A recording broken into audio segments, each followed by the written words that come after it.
Oke, selamat sore. Pada sore yang berbahagia ini senang sekali. Ini suatu event yang khusus sebab antar generasi. Kalau saya dengan Pak Henry udah teman lama sejak kuliah 1981 sampai sekarang, tetap kita bersahabat lama. Sebab itu hubungan itu sangat penting. Seusia kita itu selalu fellowship itu sangat penting untuk kesehatan dan untuk tukar pikiran. Jadi di sini ada David, anak saya David Leong. Ada juga menantu laki-laki dari Pak Henry, Pak Haryanto dari Singapura, seorang public accountant. Ada putra dari Pak Henry juga, Joe Wiryadi, yang juga di bidang konstruksi ya. Ya, konstruksi. Ya. Ada juga teman baiknya, partner bisnisnya juga, Ivan Fang, di konstruksi juga di perusahaannya Antara Group ya, yang bangun konstruksi high-rise building, orang yang mau buat toko-toko shopping, Ace Hardware Group dan sebagainya. Jadi di sini ada Kevin juga yang tergabung partner mereka di Antara Group. Jadi ini lintas generasi yang bagus sekali. Kita kan cerita mengenai yaitu teori Maslow, teori psikologi sebenarnya mengenai kebutuhan manusia, aktualisasi diri, hubungannya dengan bisnis, hubungannya dengan finance. Jadi kita akan gabungkan dua teori ini. Kan sekarang banyak orang yang senangnya prank, senangnya flexing kan. Jadi tujuannya kan untuk mau boosting harga dirinya bagus. Jadi itu sebenarnya kalau fondasinya tidak kuat, itu sama dengan teori Maslow yang terbalik. Anda bayangkan satu segitiga yang terbalik, bagaimana akan jatuh kan, nggak kuat. Jadi kalau Anda baru bisa, sebenarnya orang mengatakan tong kosong nyaring bunyinya. Kalau Anda flexing, itu tunggu waktu aja. Kalau tidak ada fondasi yang kuat akan terbongkar kedoknya dan sebagainya. Jadi bagaimana ini pengusaha-pengusaha muda ini, apa yang perlu diperhatikan, dan juga profesional sebagai karyawan, pekerja, apa yang perlu perhatikan dengan teori Maslow. Kalau belum saatnya Anda sampai ke aktual sini, jangan dulu flexing, itu bahaya. Segitiga yang terbalik itu bisa terjungkal Anda. Begitu terjungkal, reputasi habislah masa depan Anda. Apalagi sekarang kan zaman digital, viralnya cepat, apalagi bad news itu orang viralkan habis lebih cepatnya. Jadi pertama itu teori Maslow itu adalah Anda perlu dulu di segi keuangan adalah memenuhi cash flow dan basic need Anda. Makannya cukup dulu gak, kebutuhan hidup cukup gak, transportasi dan sebagainya itu cukup gak dan sebagainya. Jangan gara-gara Anda mau dealing bisnis sama orang, ya Anda pinjam mobil, sewa, wah itu yang Alphard bukan Anda dan sebagainya. Ya terus terang aja, sebab orang mau dealing bisnis juga melihat kemampuan Anda, kemampuan perform Anda memenuhi kontrak, memenuhi janji, kemampuan finansial Anda, kejujuran Anda, apa kualitas kerja Anda, itulah yang paling penting. Itu juga basic foundation dalam bisnis. Berbicara bisnis jangka panjang adalah berbicara mengenai kompetensi, kemampuan, kepercayaan. Kepercayaan itu hasilnya dari kemampuan kita bisa memenuhi janji-janji kita, kualitas yang kita janjikan.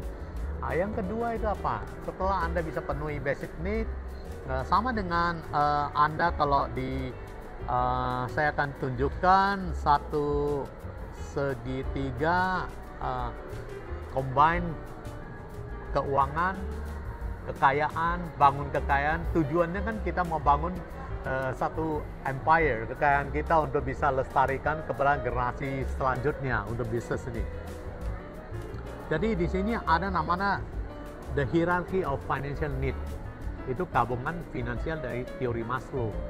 Itu pertama cash flow dan basic need kita penuhi dulu, kebutuhan dasar kita. Kalau kita belum saatnya punya rumah ya sewa dulu. Jangan KPR ambil tapi cicilan nggak mampu, nanti disita dan sebagainya. Itu harus kita jujur lah dengan diri sendiri dulu. Kalau dengan diri sendiri nggak bisa jujur, bagaimana jujur dengan orang lain kan itu. Itu yang kedua, setelah Anda mampu kepada penuh ini, baru Anda pikirkan financial safety-nya. Jadi Anda baru pikirkan, oh kalau perlu nggak insurans, kalau ada sakit, masuk rumah sakit bagaimana. Jadi Anda butuh alokasi sebagian uang untuk minimum bisa 6 bulan atau 12 bulan sebagai emergency fund Anda. Jangan dapat uang project yang besar, habiskan dulu. Wah, party dulu dan sebagainya. Wah, numpung ini, rayakan, celebrate dulu. Ini project pertama saya, ini cuannya besar, habiskan dulu dan sebagainya. Beli mobil dulu, cicil dulu, cukup bayar DP, beli dulu. Nanti urusan belakangan cicilan itu bisa berantakan, nanti akan nggak fokus lagi. Anda nggak fokus di project business sebab dikejar-kejar oleh debt collector kan. Jadi setelah itu financial safety, baru Anda naik ke jenjang berikutnya. Nggak mungkin bisa Anda karbit lompat terus melampaui. Jadi yang buah-buahan yang karbit kan nggak enak, nggak seenak yang natural kan. Yang karbit itu ya nggak akan seenak Pak. Jadi kita kan mau long term sukses, bukan mau hit and run di bisnis ini kan. Setelah berbicara mengenai financial safety, baru kita berbicara financial accumulation, wealth accumulation. Bagaimana kita cari uang? Mungkin pertama Anda cari uang ya. Cari uang, jangan stop di cari uang. Bagaimana mengumpulkan kekayaan? Jadi kalau Anda cuma pintar cari uang, cari-cari terus, lebih pintar menghabiskan uang, tidak tahu mengumpulkannya, save dan invest, ya Anda cuma menikmatin kehidupan high class. Nanti gak ada project lagi, habis. Anda gak punya buffer. Atau, wah saya habiskan dulu, gak ada modal yang cukup.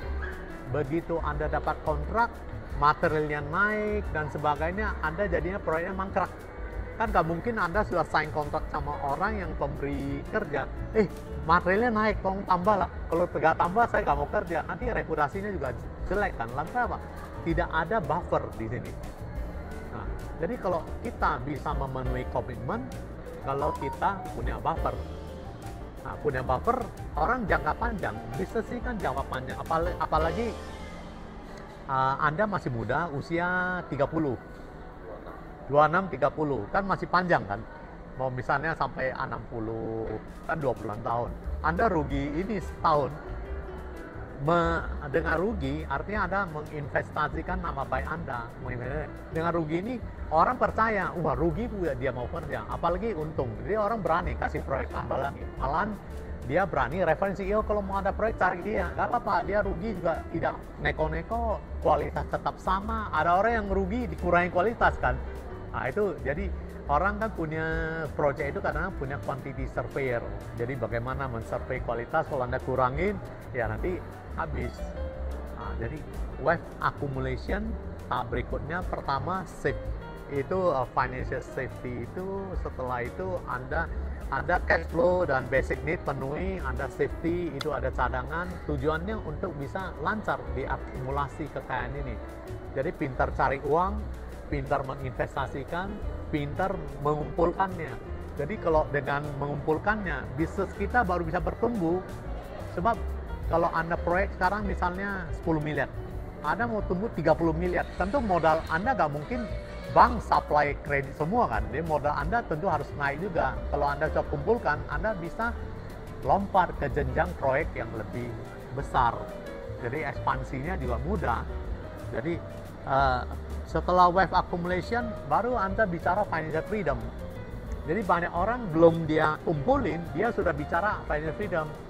Healing, tiap malam minggu hotel dulu yang enak-enak, ke Bali, liburan, healing, ke luar negeri. Nah, habisin dulu, nanti belakangan pikirin. Kalau perlu gesek dulu kartu kredit, healing dulu sekarang kan, supaya ini fresh. Benar ini fresh. Tapi kalau ini fresh, pada waktu Anda dikejar-kejar hutang, ininya juga gak fresh. Sebab Anda sudah fresh, begitu dapat kekacauan, ini nggak bisa pikir tenang lagi. So, otak itu bekerja pada waktu tenang. Pada waktu Anda tenang, itulah Anda bisa kreatif, Anda bisa inovasi. Jadi berikutnya adalah financial freedom. Jangan terbalik-balik. Wah, banyak anak muda sekarang saya mau financial freedom. Capai berapa? Setahun mau financial freedom. Bagaimana bisa sampai setahun? Kan? Saya kadang-kadang interview orang. Anda cita-cita 5 tahun ke depan apa? Wah, saya cita-cita 5 tahun mau punya rumah. Sekarang udah punya? Belum. Oke. Mau punya mobil. Mau bawa orang tua liburan. Bagus. Tapi tidak realistis. Anggap rumah berapa? Oh, 500 juta. DP berapa? 100 juta. Gaji Anda berapa? UMR. Ya itu gak realistis. Anda 5 tahun gak mungkin naik ke dari UMR naik ke 50 juta, 30 juta kan. Jadi itu plan itu juga harus memang punya impian bagus, tapi punya langkah-langkah konkret untuk merealisasi financial freedom itu. Jadi setelah financial freedom, what next? Jadi banyak orang setelah Anda lihat begitu, kenapa orang sudah kaya tidak bisa berlangsung 3 generasi? Sebab begitu dia kaya, dianggap sudah cukup puas. Begitu Anda puas diri, Anda gak punya target lagi, Anda gak punya visi lagi, Anda akan di comfort zone. Comfort zone, Anda anggap, wah nanti saya wariskan kekayaan saya ke anak Pak. Dia kalau tidak judi gak akan, benar tidak akan habis. Tapi akan terus merosot kekayaannya. Sebab dia tidak meninggalkan legacy. Yang paling tinggi itu adalah legacy, warisan. Warisan itu orang hanya pikir warisan keuangan. Keuangan itu penting, tapi tidak cukup. Kalau Anda seorang yang bodoh dengan kekayaan, tinggal tunggu waktu kekayaan akan meninggalkan si bodoh ini. Kalau dia punya kekayaan, tapi tidak tahu mengembangkannya, tidak tahu menggunakannya, bisa sekarang banyak tuh investasi bodong, habis di investasi bodong. Makin kaya, makin banyak orang jadi target, orang kasih proposal, ini untuk olah. Akhirnya kekayaan dia diolah oleh orang semuanya. Jadi itu perlu satu, itu adalah kombinasi dikawinkan teori Maslow, psikologi aktualisasi diri, paling tinggi aktualisasi diri kan.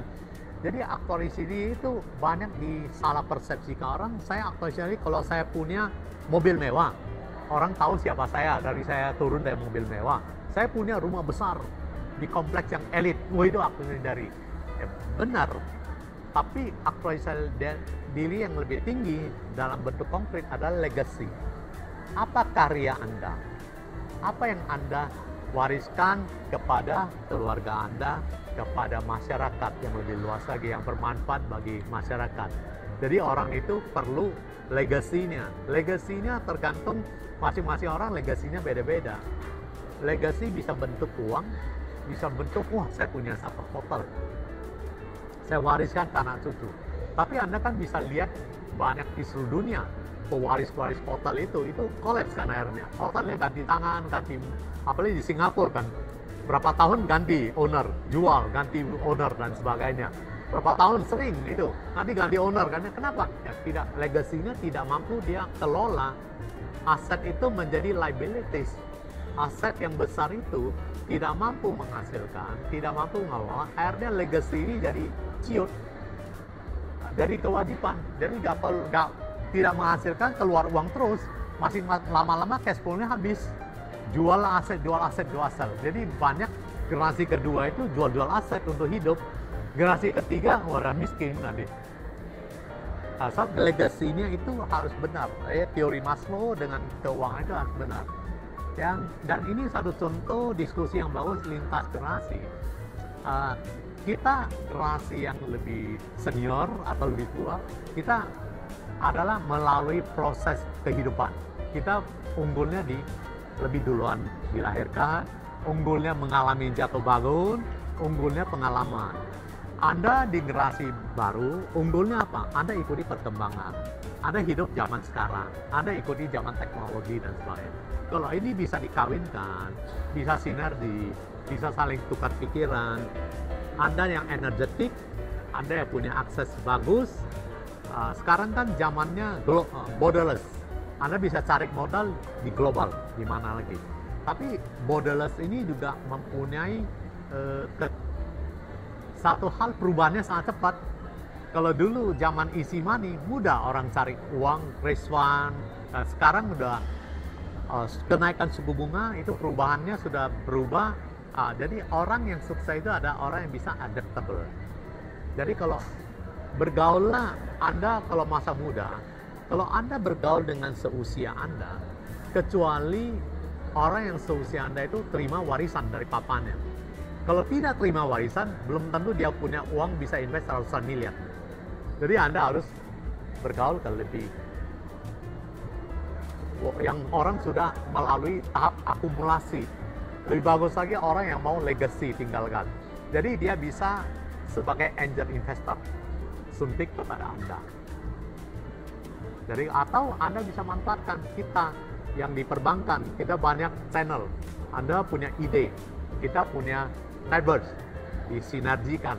Jadi jadilah bisnis itu. Anda lihat Tokopedia awalnya kan dia tidak dapat investor yang besar dulu, bukan dari SoftBank, tapi dari individu yang suntik ke dia, yang percaya kepada dia. Individu suntik sampai mau habis modalnya, disuntik lagi, mungkin ada yang tinggalkan, disuntik lagi, sampai dia akhirnya sudah ada satu hasil pedoman, baru bisa jual ke sana, SoftBank dan sebagainya. Jadi orang yang besar-besar itu, institusi yang besar, dia mau lihat ada hasil dulu. Dia lebih bagus beli yang sudah jadi lebih mahal. Tapi yang belum jadi ini, Anda perlu individu-individu yang risk taker. Nah, yang berani ambil risiko. Kalau orang yang punya triliunan, Anda butuh 10 miliar, ya dia berani aja kan. Cuma 0,sekian% dari aset dia kan, dia berani suntik sama Anda. Jadi fondasinya adalah apa? Yaitu kemampuan Anda, kompetensi. Jangan bicara besar. Lihat teori di atas kertas mudah, tapi gak sanggup dieksekusi. Dalam hidup ini antara perencanaan bagus, eksekusi itu gapnya besar sekali. Hanya segelintir orang yang mampu mengeksekusi perencanaan dia. Jadi itu perlu dengan partnership ini kita perlu satu kesepakatan awal. Kenapa friendship, partnership itu teman? Kalau kongsi bisnis bisa jadi bubaran, jadi musuh. Sebab dari awalnya tidak ada sedang happy-happy. Orang happy-happy semuanya oke-oke. Tapi menyangkut uang itu perlu clear and clean. Batasannya apa? Kalau rugi, apa yang terjadi? Saya jobnya apa? Kalau ini resikonya. Jangan bicara cuan dulu lah. Bicara resikonya. Jadi semua orang sudah komit pada resiko terjadi. Tidak saling menyalahkan. Semua bisnis itu punya risiko. Jadi kalau kita dari awal sudah bicara benefit, sudah bicara risikonya, sudah tahu kemampuan kita, napas kita sampai kapan habisnya, dan kita sudah komitmen, kalaupun the worst thing happen, kita masih tetap teman, yaitu clear. Jadi itu yang perlu dari awal. Jadi perlu lintas generasi, sama dengan saya dengan Pak Henry ya, waktu kita di bank umur 20-an, 30, pengusaha kita, customer kita umur 40, 50, 60, itu yang punya uang. Kalau yang muda-muda punya uang, itu mungkin orang tua dia, syukur dia dikasih wewenang penuh untuk invest. Tapi kalau dia akan dapat uang, masih harus approval dari orang tuanya, Anda harus bisa bicara ke mereka. Dan bicara mereka, Anda perlu mungkin cari ke Pak Henry supaya mendampingi, supaya karena levelnya, jam terbangnya sama, levelnya sama. saya lagi membangun jembatan antara generasi papa mama saya, yang dimana bisnis mereka lah, sama generasi saya sendiri sekarang. Yang dimana saya sering lihat itu pun ini terjadi bukan di perusahaan papa saya sendiri saja. Saya juga ada lihat di beberapa perusahaan teman saya yang lain. Mereka sangat susah membangun jembatan ini antara generasi yang dulu papa mereka dengan generasi sekarang. Jembatannya nggak terbangun, jadinya bisnis ini udah jadi abu, nggak tersampaikan begitu. Yang mungkin tadi Pak Darmin bilang itu legasinya itu gimana sampaikan ke generasi berikutnya. Jadi kalau dari saya ini, saya lagi membangun jembatan ini dari segi frekuensi, dari segi pengalaman yang tadi Pak Darmin bilang kan, pengalaman mereka sama yang pengalaman hidup kita yang lalu ini berbeda sangat, ya kan? Jadi gimana kita menjembatani ini yang jadi challenge kita sekarang ini. Ya saya kira itu mungkin masukan tadi dari Pak Darmin memang kena sekali ke saya sekarang ini. Ya, sebab kadang-kadang kita perlu, kalau dengan orang tua kita sebagai anak sudah berhasil tetap dianggap sebagai anak kan, dianggap mereka lebih pengalaman dan sebagainya. Jadi kita perlu minta jasa dari profesional. Orang akan lebih percaya ke profesional, walaupun itu lebih mudah. Bayangin ada orang tua yang serangan jantung, dokternya itu lebih mudah dari dia. Dokternya tidak pernah kena serangan jantung, tapi dia percayakan nyawa dia sama dokter itu yang operasi untuk buka. Kenapa ya? Sebab dia profesional, dia punya license untuk operate dan sebagainya, dan dia punya track record. Carilah profesional yang punya track record, yang dipercaya. Sama dengan kita orang Medan kan, kalau berobat kan cari ke family dulu, siapa yang pernah, dokter mana yang kamu pernah, oh itu dia percaya itu. Jadi cari profesional di bidangnya untuk berbicara dengan dia. Jadi ini poin yang Pak Darmin ngomong, menurut saya ini trust ya, yang kita mau bangun antara mungkin sesama inilah, mungkin mau balik itu dari generasi yang dulu sama sekarang, ataupun secara relasi sama profesional juga. Ya. Trust yang kita bangun. Dan juga mungkin kalau sesuatu yang mereka familiar, misalnya bisnis yang ada dan sebagainya, mereka mungkin lebih mudah. Kalau masuk ke frontier atau bisnis yang baru, itu kan lebih sesuatu unknown. Orang kan uncertainty-nya besar. Risiko kan dari uncertainty. Tapi yang kalau yang pasti-pasti kan tidak ada something new, ya itu-itu aja, the comfort zone. Ya lawannya juga itu-itu. Ya kalau mau unknown, ya harus tahu batas-batas risk yang mereka mau ambil. Tapi hidup ini apapun itu berbicara mengenai risiko.